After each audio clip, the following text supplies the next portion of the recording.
Hello, and welcome to Seasonal Selections. These readings are brought to you by Theater Project of Schoharie County.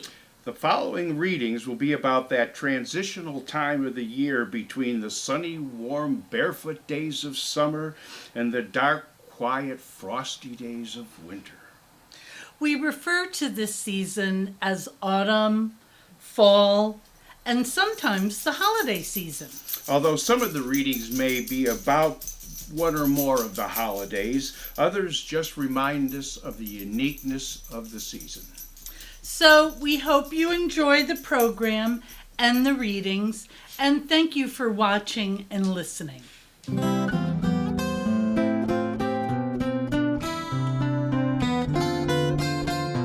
The park. The sky oak-swept and gray. Leaves hit the path and blow my way. There sits a squirrel, sleek and taut, handling a far too heavy thought. Handling an acorn it has found after intensive search around. I watch, and now I can envision the awesomeness of small decision.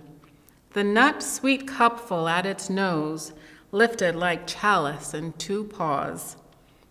Could in 10 nibbles be devoured, or should it be prudently stored? I stand here, helpless to decide if appetite should be denied. A squirrel must weigh rewarded search against the white months up till March. If new to winter, nevertheless, the creature is obliged to guess. Snow depth by its thickness of coat, send nut down hollow tree or throat. Wisdom perhaps was recommending the nut for saving, not for spending.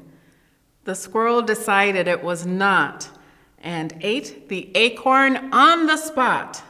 Winter ahead will not be hard. I walk light-hearted winterward.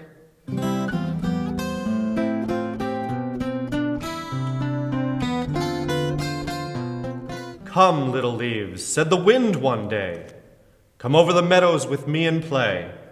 Put on your dresses of red and gold, for summer is gone and the days grow cold." Soon as the leaves heard the wind's loud call, down they came fluttering, one and all. Over the brown fields they danced and flew, singing the glad little songs they knew. "Cricket, goodbye, we've been friends so long. Little brook, sing us your farewell song. Say you are sorry to see us go. Ah, you will miss us, right well we know. Dear little lambs in your fleecy fold, mother will keep you from harm and cold. Fondly we watched you in vale and glade. Say, will you dream of our loving shade? Dancing and whirling the little leaves went. Winter had called them, and they were content. Soon, fast asleep in their earthy beds, the snow laid a coverlid over their heads.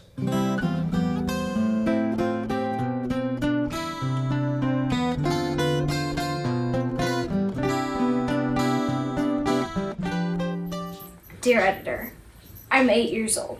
Some of my little friends say that Santa Claus isn't real.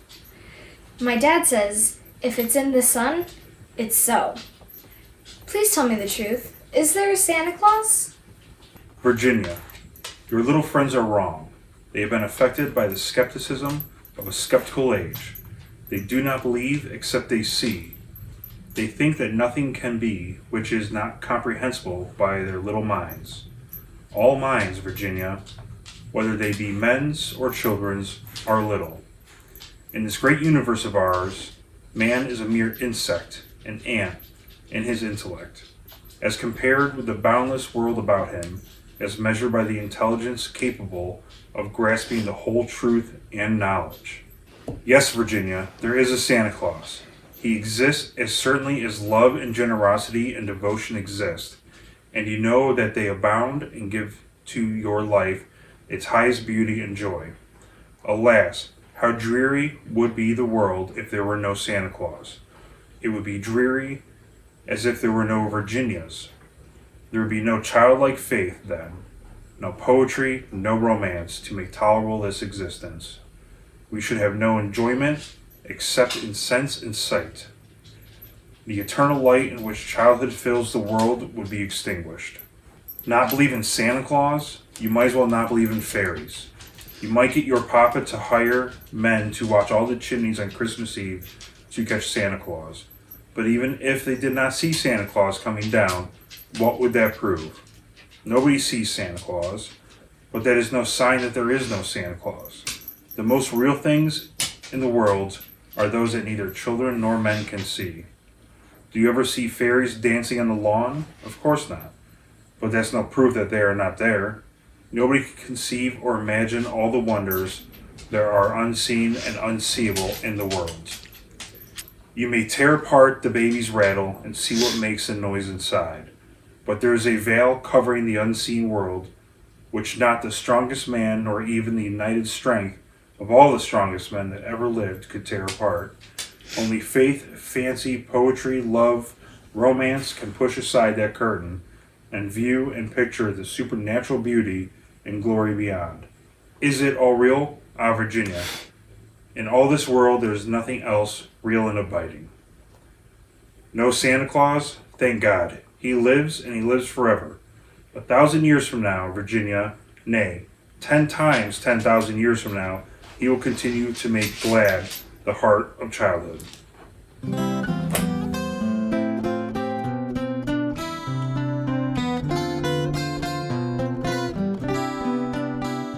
We take from life one little share, and say that this shall be a space redeemed from toil and care, from tears and sadness free.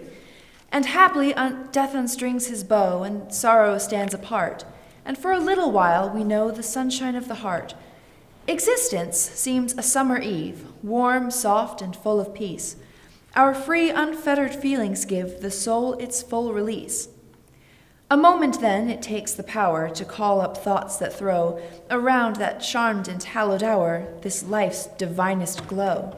But time, though viewlessly it flies, and slowly will not stay, alike through clear and clouded skies, it cleaves its silence way. Alike the bitter cup of grief, alike the draught of bliss, its progress leaves but moment brief for baffled lips to kiss. The sparkling draught has dried away, the hour of rest is gone, and urgent voices round us say, "Ho, lingerer, hasten on!" And has the soul then only gained from this brief time of ease a moment's rest when overstrained, one hurried glimpse of peace? No. While the sun shone kindly o'er us, and flowers bloomed round our feet, while many a bud of joy before us unclosed its petals sweet, an unseen work within was plying, like honey-seeking bee, from flower to flower, unwearied flying, labored one faculty, thoughtful for winter's future sorrow, its gloom and scarcity, prescient today of want tomorrow, toiled quiet memory.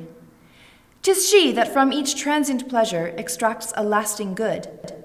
'Tis she that finds in summer treasure to serve for winter's food. And when youth's summer day is vanished and age brings winter's stress, her stores with hoarded sweets replenished, life's evening hours will bless.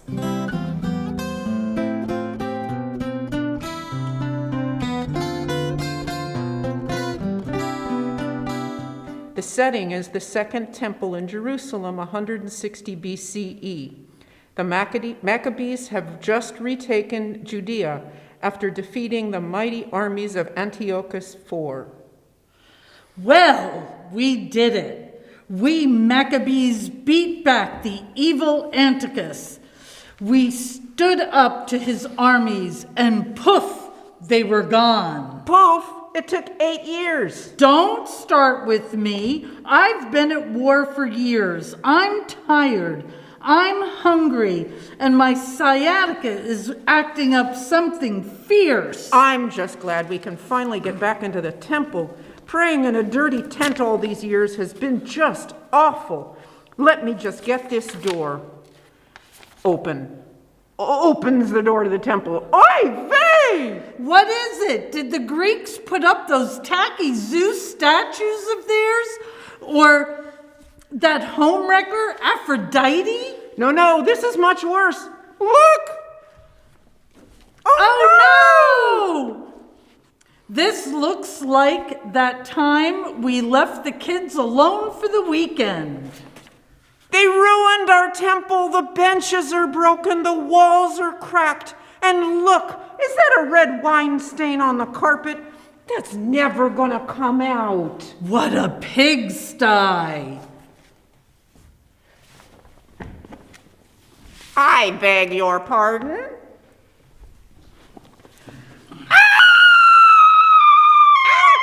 It's a pig! A pig can't be here in our temple. Pigs aren't kosher.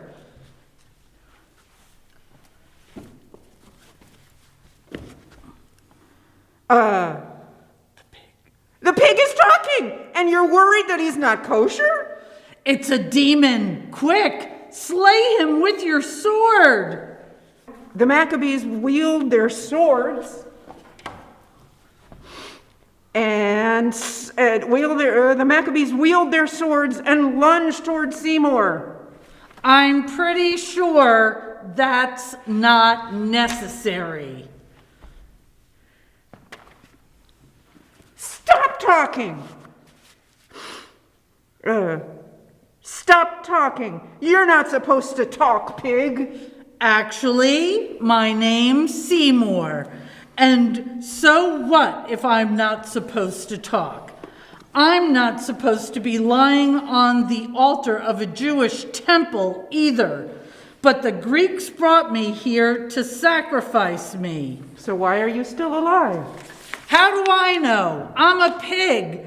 But I assume they ran out of time before fleeing Judea in any case.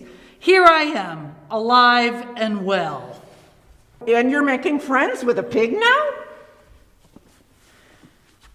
Quiet, I'm having a conversation here, so listen. Pig, Seymour, we just really need you to leave now. That's fine. I'm going. Now that the Greeks have left and you guys are in charge, I don't have to fear for my life. Well, I mean, it's not like any of you are going to eat me. Oh, and one more thing. You're almost out of oil. Ta-ta. I'm sure hope that pig was wrong about the oil, because we've got to keep the eternal light burning at all times to show our devotion to God. Every temple has one. Let me check the storage room. There's usually plenty of oil in there. Wife 2 goes to the storage room and comes out holding a small jug of oil. This pig didn't lie. This is it. Just enough to keep the fire lit for about a day. That will never be enough. The eternal light will go out. This is just terrible. Can't we just make more oil? Excuse me, do you know how long it takes to make oil? 8 days. 8 days? What do you think? Olives grow on trees? Don't they?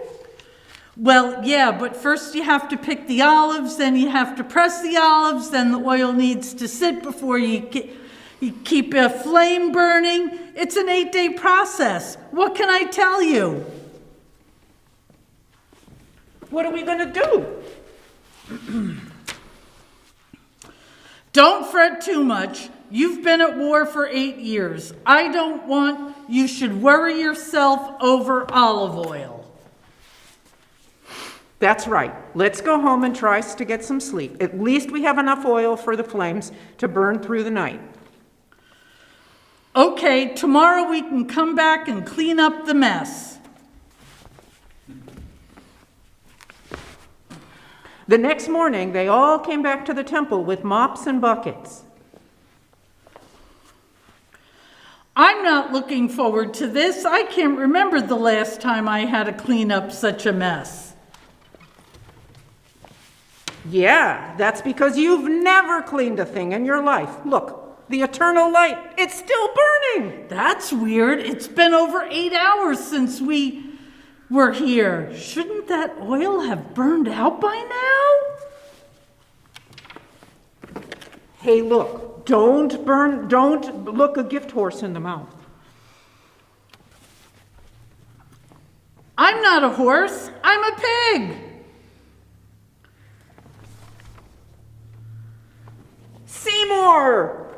What are you doing back here? It was cold out last night. I could see through the windows that the flame was still burning, and it looked kind of cozy. So I figured I'd come back and bunk down here. Well, at least you've got to go. And for good this time. Yeah, I'm going. That's some persistent pig. All right, I'll start on the floors. You take the walls and the benches. 4 days later, at sunset, everyone is still cleaning the temple. I don't get it. It's been 5 nights and that eternal light is still burning. You sure you didn't add any oil to it? And where would I get this oil from? I told you it takes 8 days, so it'll be 3 more days before we have any new oil. That's basic math, genius. What if the eternal light is haunted? We just had a talking pig in here, and you're scared of an eternal light? Well, how is it doing this? How is the oil not running out? Is it magic? Is it a spell? Is it a curse? Boom! Well, I think we just got our answer. That isn't magic, and it's not haunted. It's God. God is keeping the oil burning for us until we can make more of it. It's a miracle. So if he can keep the oil burning for 8 nights, why can't he clean up this mess himself?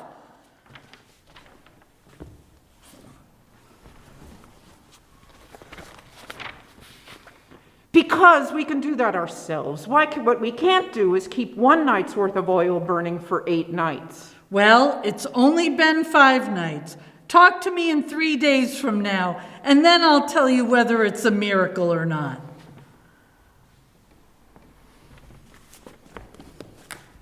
Three days later, everyone comes back to the temple. You were right! It's a miracle! See, I told you. God kept the oil burning for 8 nights, just like he led us to victory over the Greeks. And he let us clean up this mess to make it holy again. You know what we should do? Let's have a big celebration tonight, and then every year at this time. Yes, I'll make potato latkes and jelly donuts with the extra oil, and we can eat chocolate coins and not worry if we gain a few pounds. Sounds great! Am I invited? Happy Hanukkah, everyone!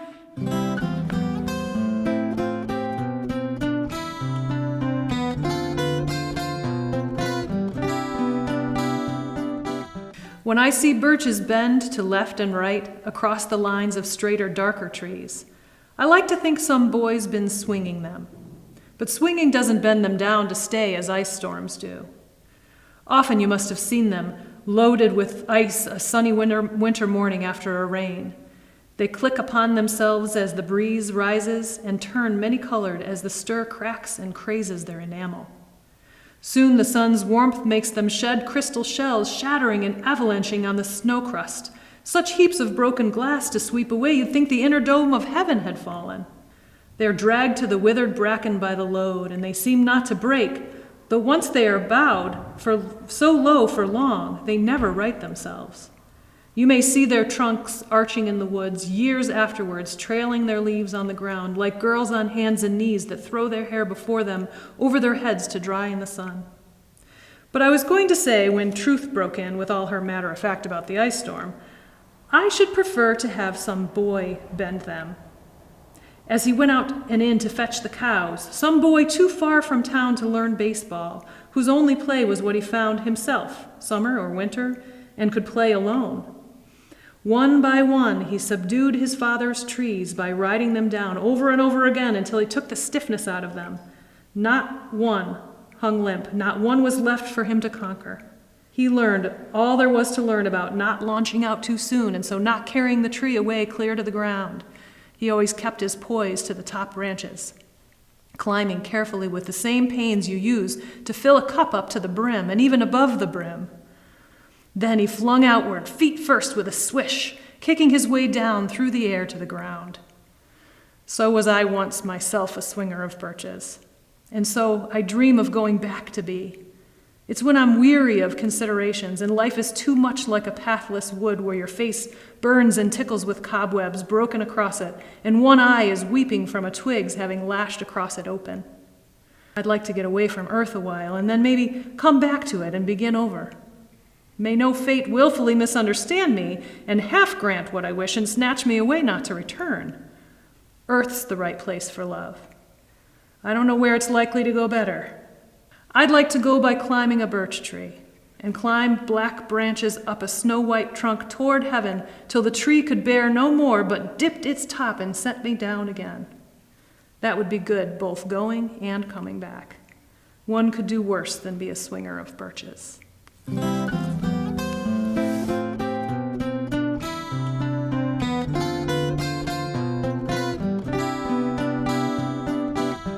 Aye, thou art welcome, heaven's delicious breath, when woods begin to wear the crimson leaf, and suns grow meek, and the meek suns grow brief, and the year smiles as it draws near its death. Wind of the sunny south, oh, still delay in the gay woods and in the golden air, like to a good old age released from care, journeying in long serenity away, in such a bright late quiet, would that I might wear out life like thee, mid bowers and brooks, and dearer yet the sunshine of kind looks, and music of kind voices ever nigh. And when my last sand twinkled in the glass, pass silently from men as thou dost pass.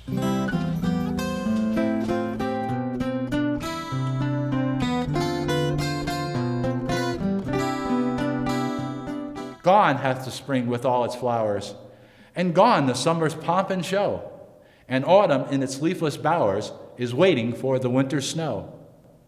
I said to earth, so cold and gray, an emblem of myself thou art. Not so, the earth did seem to say, for spring shall warm my frozen heart. I soothe my wintry sleep with dreams of warmer sun and softer rain, and wait to hear the sound of streams and songs of merry birds again. But thou, for whom the spring hath gone, for whom the flowers no longer blow, who standeth blighted and forlorn, like autumn waiting for the snow. No hope is thine of sunnier hours. Thy winter shall no more depart. No spring revive thy wasted flowers, nor summer warm thy frozen heart.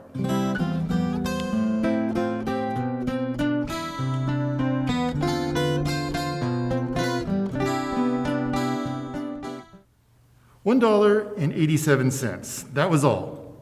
And 60 cents of it was in pennies. Pennies saved 1 and 2 at a time. Della counted it for the third time. $1.83, $1.84, $1.85, $1.86, $1.87. It was still the same, and the next day would be Christmas. $1.87 with which to buy a present for Jim. Her Jim. There was clearly nothing to do but flop down on the shabby little couch and howl, so Della did it. While Della's sniffles are gradually subsiding, take a look at the vestibule below, and you will see on the letterbox a card bearing the name Mr. James Dillingham Young. The Dillingham had been flung to the breeze during a former period of prosperity when its possessor was being paid $30 a week. Now, when the income was shrunk to $20, The letters of Dillingham looked blurred, as though they were thinking seriously of contracting to a modest and unassuming D. But whenever Mr. James Dillingham Young came home and reached his flat above, he was called Jim and greatly hugged by Mrs. James Dillingham Young. That's Della. She has now finished her cry and is looking into the pier glass, attending to her cheeks with a powder rag. Suddenly, and as she stands before the glass, she pulls down her hair and lets it fall to its full length. Now there are two possessions of the James Dillingham Youngs in which they both took a mighty pride. One was Jim's gold watch that had been his father's and his grandfather's. The other was Della's hair, which now ripples about her, shining like a cascade of brown waters, reaching below her knee. Her eyes are brilliant, but her face has lost its color. Nervously and quickly, she does up her hair again, slips into her brown jacket, puts on her old brown hat, and in the twinkling of an eye, she is halfway down the stairs and out on the street. Della has a determined, almost desperate look as she sights a sign reading, Madame Sofroni, hair goods of all kinds. She stops quickly, then opens the door, which leads to a flight of stairs. Della rushes, panting, up the stairs and plumb into the portly figure of Madame Sofroni. Will you buy my hair? I buy hair. Take your hat off. Let's have a sight at the look of it. Down ripples the brown cascade. $20. All right. Only quickly, please. In a few moments, the implacable Madame Sofroni and her scissors have done the job, and Della, minus her hair, but richer $20, flees from the store into the street again. This time she's looking for a different store. A store in which to buy, not to sell. At last, she finds herself in a department store in the midst of a gay holiday throng. At the jewelry counter, as she longingly handles a platinum chain, she hesitantly asks, You did say $21, didn't you? Yes, that's what I thought.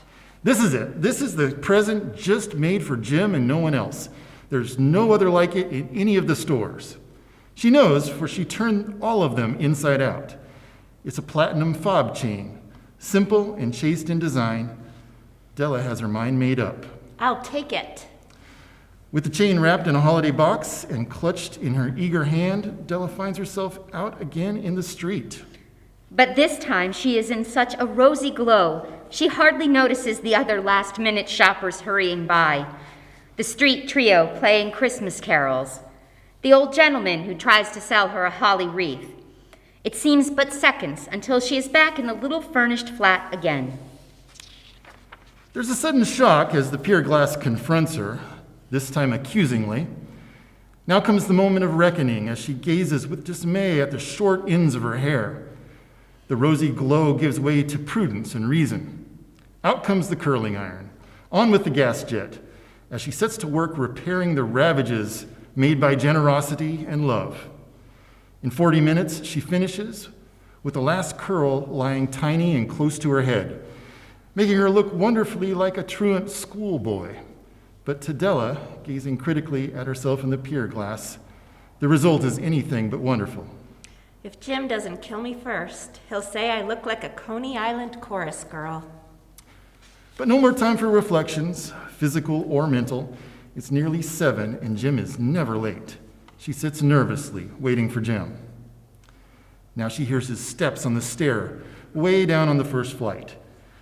She has a habit of saying silent little prayers about the simplest everyday things, and now she whispers, Please, God, make him not mind my hair so much. Make him think I'm still pretty. The door opens, and Jem steps in and closes it. He has a smile of welcome on his face as he glances around the room for Della, but the smile freezes on his lips as he suddenly sees her sitting on the corner of the table. An expression comes to his eyes as immovable as a setter dog at the scent of quail. The expression terrifies Della, who is expecting anger, surprise, disapproval, or even horror, but not this look of Della wriggles off the table and goes to him. Jim, darling, don't look at me that way. I had my hair cut off and sold because I couldn't have lived through Christmas time without giving you a present. It'll grow out again. You won't mind, will you? I just had to do it. My hair grows awfully fast. Say Merry Christmas, Jim, and let's be happy. And wait till you see the beautiful gift I got for you. Della rattled on like that, but after she was all through, all Jim could ask laboriously was, "You've cut off your hair?" Della tried again, this time more patiently. Sold, I tell you. Sold and gone too. And it went for you, Jim. Maybe the hairs of my head were numbered, but nobody could ever count my love for you. Now, shall we have supper? At last, Jim seemed to wake out of his trance. He enfolded Della in his arms, and then he carefully draws a package from his overcoat pocket and throws it on the table. Nimble fingers quickly tear open the string and paper, and then... Oh, Jim, they're beautiful. How did you know?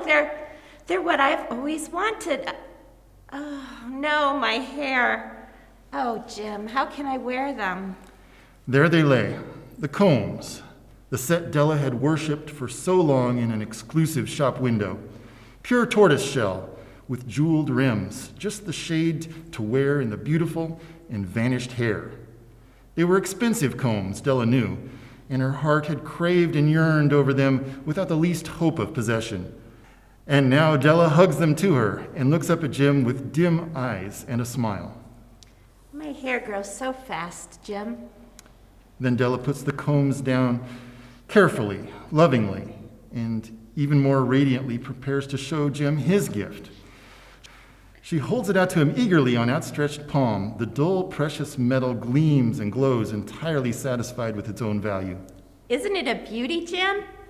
You'll have to look at the time every 15 minutes now. Give me your watch. I want to see how it looks with the chain.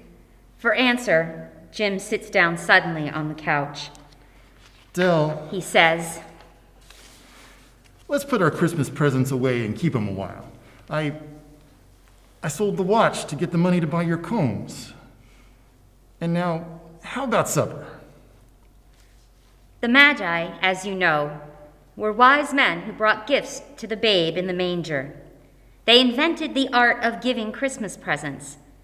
Being wise, their gifts were no doubt wise ones, possibly bearing the privilege of exchange in case of duplication. And here we have lamely related to you the uneventful chronicle of two foolish children in a flat, who most unwisely sacrificed for each other the greatest treasures of their house. But in a last word to the wise of these days, let it be said that of all who give gifts, these two were the wisest. Of all who give and received gifts, these foolish ones were the wisest. They are the Magi.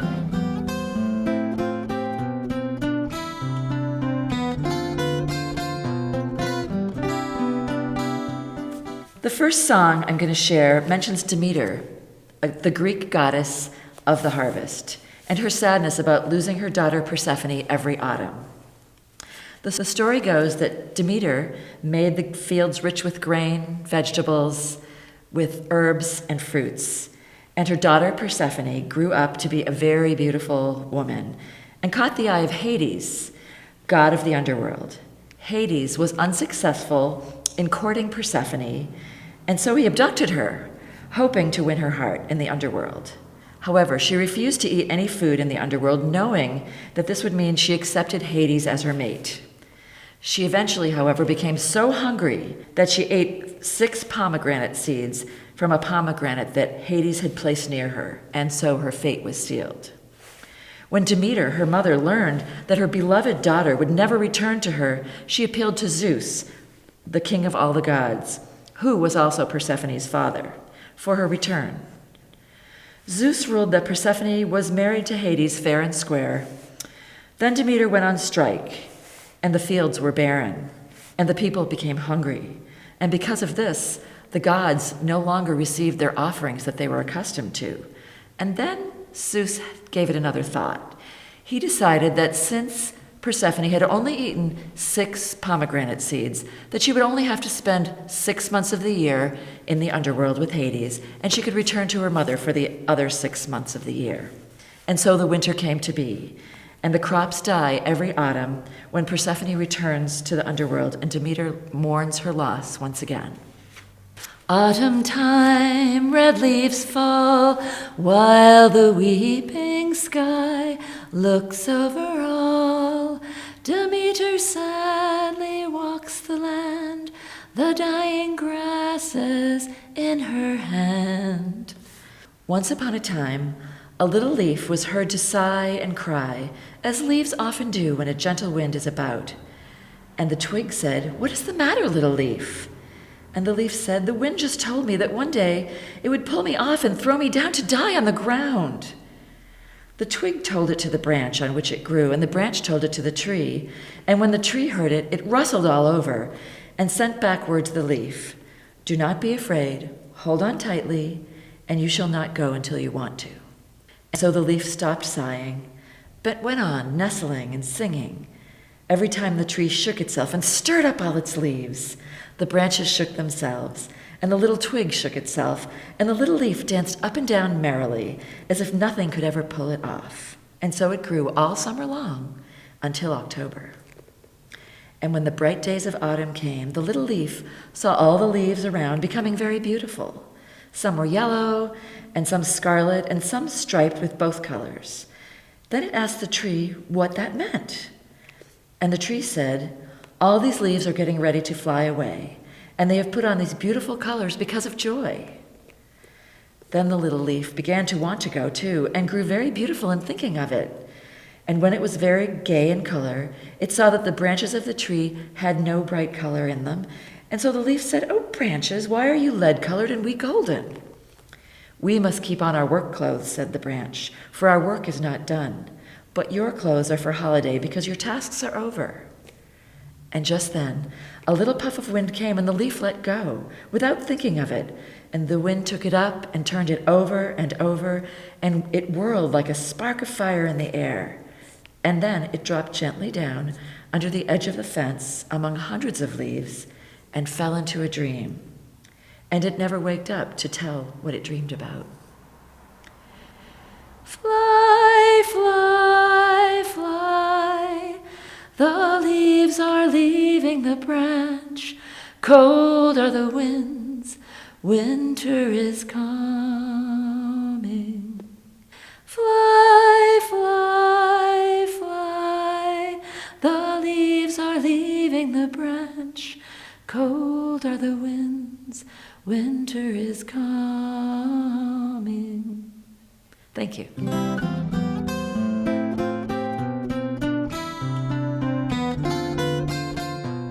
Whose woods these are, I think I know. His house is in the village, though. He will not mind me stopping here to watch his woods fill up with snow. My little horse must think it's queer to stop without a farmhouse near, between the woods and frozen lake, the darkest evening of the year. He gives his harness bells a shake, to ask if there's been some mistake. The only other sound's the sweep of easy wind and downy flake. The woods are lovely, dark and deep, but I have promises to keep, and miles to go before I sleep, and miles to go before I sleep.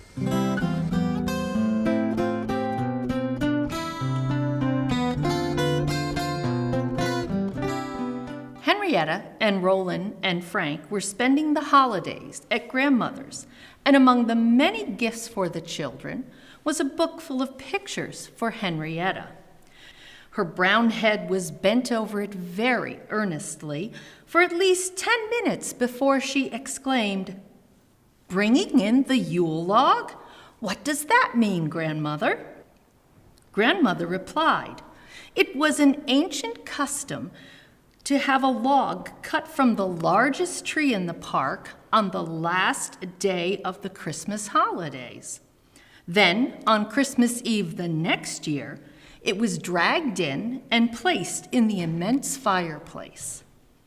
Those who dragged it in sang a carol commencing, Come bring with a noise, my merry, merry boys, the Christmas log to the firing. It was then kindled with a piece saved from last year's log that had been kept for just that purpose. And with the light of this huge Yule log, the great dining hall or great room would be bathed in a rich, warm glow. How perfectly lovely, cried the impulsive Roland, springing upon grandmother's lap and giving her a quick little hug, while Henrietta and Frank drew near with eager faces. Please tell us more, Gran. Tell us a story, said Henrietta. Either about Christmas or New Year's, and let it begin with when I was a little girl, said Roland. That's just like Roland, said Frank. He would always rather a story should begin with when I was a little girl or a little boy, rather than once upon a time. Well, I suppose I could commence with once upon a time when I was a little girl, said Grandmother, smiling at the three satisfied nodding heads. Once upon a time when I was a little girl, I spent the holidays with my parents in England, visiting some dear friends. Their little daughter, Elsie, was about my own age, and she had two little cousins visiting her, one from Germany named Gretchen, and the other from France named Adele. On Christmas Eve, we fell into quite a little dispute. Elsie and I were quite sure Santa Claus, with his sleigh and reindeer, would soon be prancing over the roof, whose peaks, I feared, would prevent his reaching the chimney.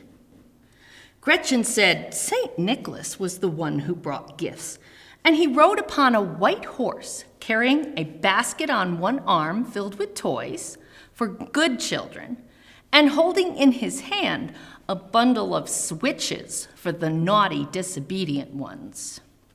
Our presents, said Adele, are brought on New Year's Eve instead of Christmas, and by a young maiden dressed in white, with long, flowing white hair over her shoulders, and a gold crown upon her head, set round with burning candles.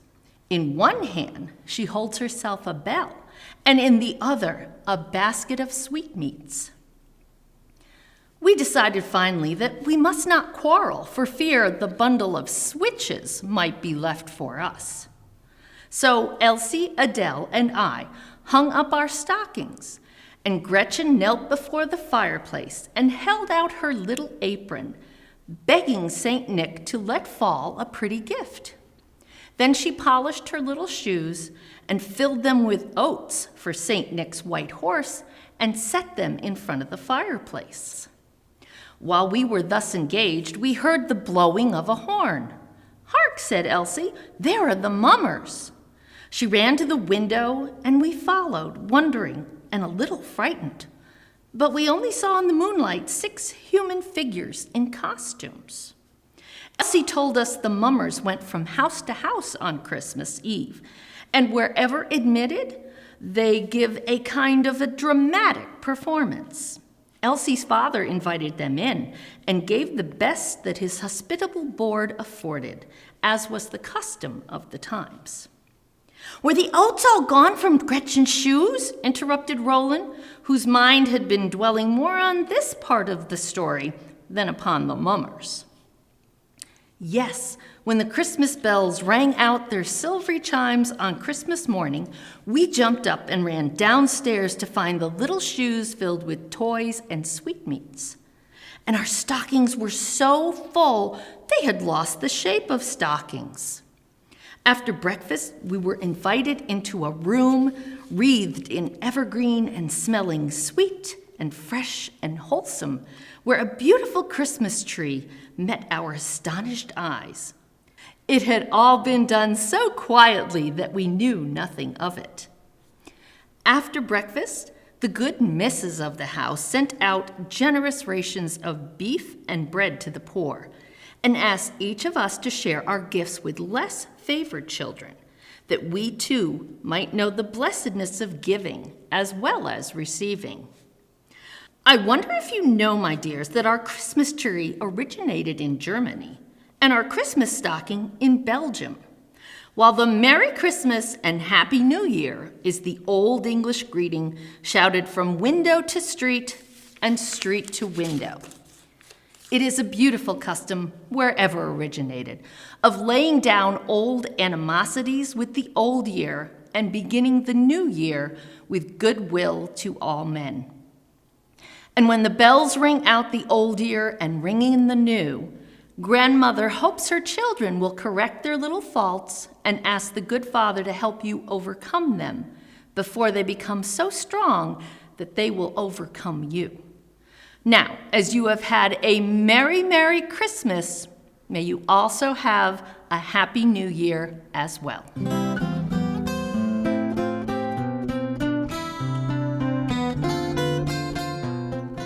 Go placidly amid the noise and haste, and remember what peace there may be in silence.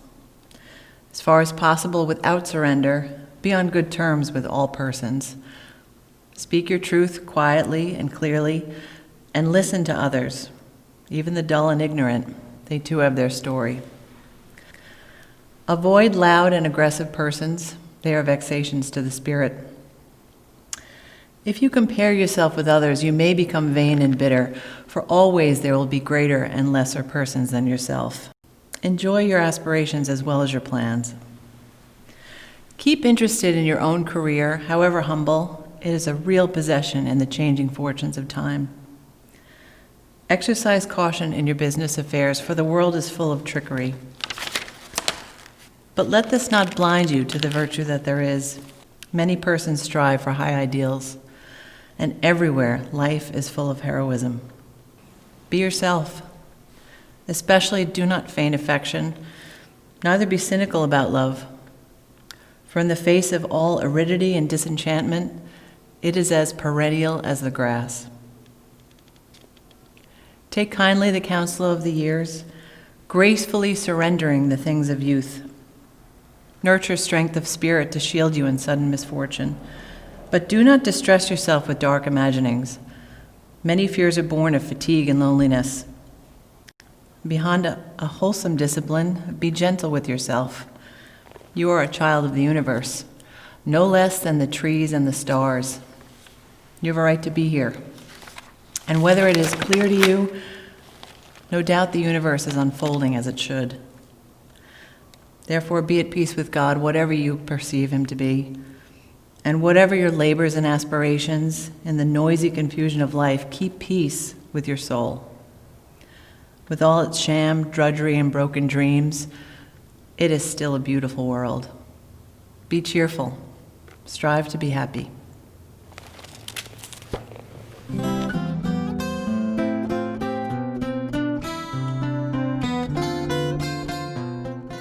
'Twas the night before Christmas, when all through the house not a creature was stirring, not even a mouse. The stockings were hung by the chimney with care, in hopes that St. Nicholas soon would be there.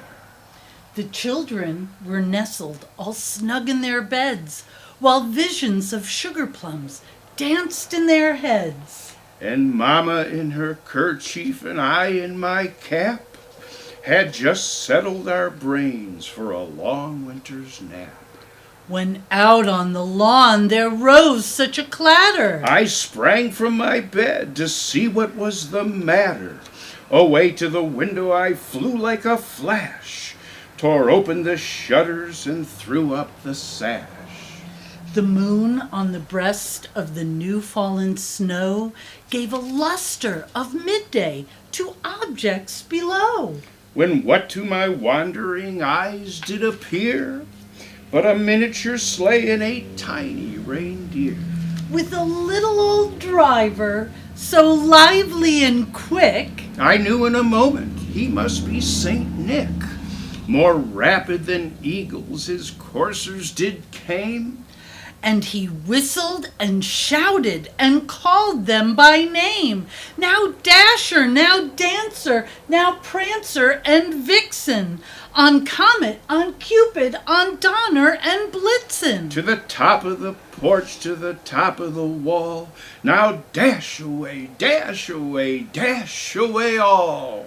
As leaves that before the wild hurricane fly, they met with an obstacle, mount to the sky. So up to the housetop the coursers they flew, with the sleigh full of toys and St. Nicholas too.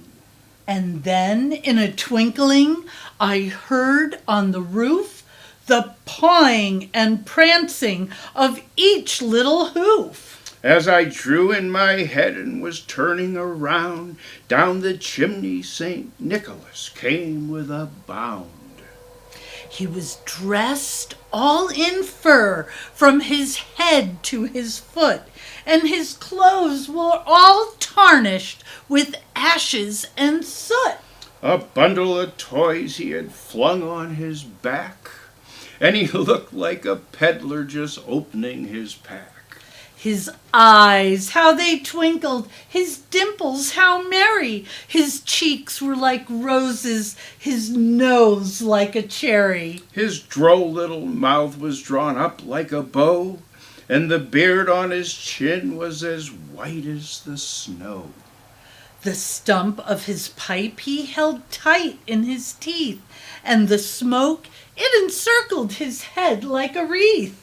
He had a broad face and a little round belly that shook when he laughed like a bowl full of jelly. He was chubby and plump, a right jolly old elf, and I laughed when I saw him in spite of myself. A wink of his eye and the twist of his head soon gave me to know I had nothing to dread. He spoke not a word, but went straight to his work, and filled all the stockings, then turned with a jerk.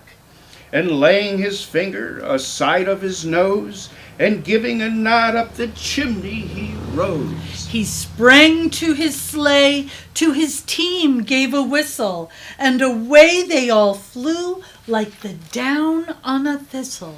But I heard him exclaim ere he drove out of sight, Happy Christmas to all, and to all a good night.